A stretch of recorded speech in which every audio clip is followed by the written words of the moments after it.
This is how to make the best tasting French press cup of coffee in the world.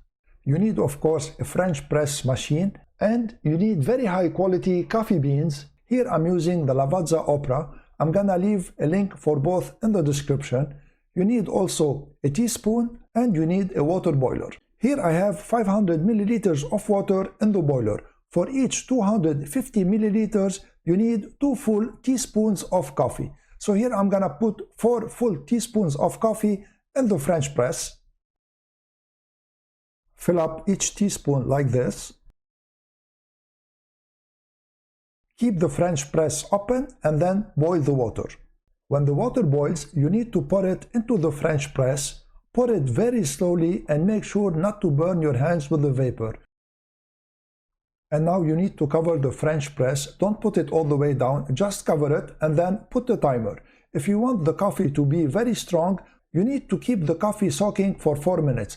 If you want it medium to a little bit strong, keep it soaking only for 3 minutes.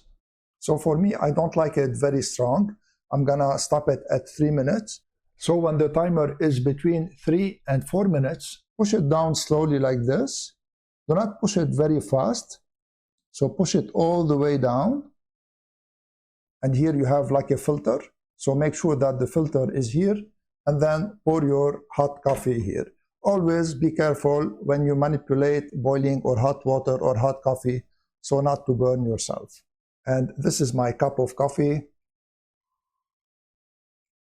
And it tastes really very, very good. If you liked my video, please share it, subscribe to my channel, and give this video a thumbs up. I would really appreciate it. I want to thank you all for watching. I'm Eloy from Stuff Around the House. See you in the next video.